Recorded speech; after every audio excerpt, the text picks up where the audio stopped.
I was at Beatlefest Chicago and I got some sad news. Joey Molland passed away earlier this year. Joey was the lead guitarist of Badfinger. Now, Badfinger was one of the earliest, and some would say probably the biggest, bands that were signed by Apple Records. Joey was the last surviving member of the classic Badfinger lineup and had been for 20 years, if you can believe that. Now, Badfinger didn't have a particularly happy tenure.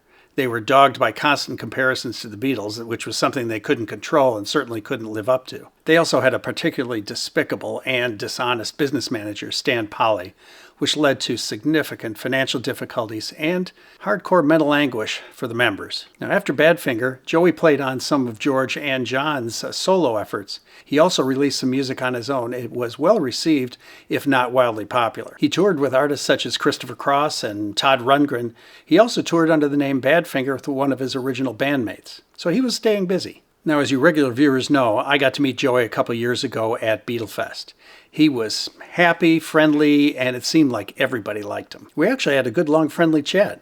I did mention to him that I thought Baby Blue was the greatest song ever for air guitar, air drums, and to sing along with. When I was younger, I must have heard it 1,000 times and played along. He was pretty delighted to hear that. And as you may know, Baby Blue was used in the finale of Breaking Bad.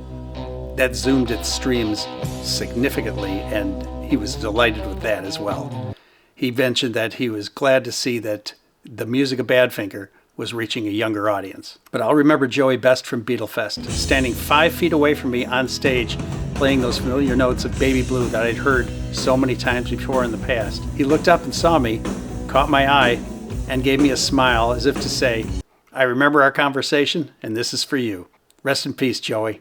You're a good guy."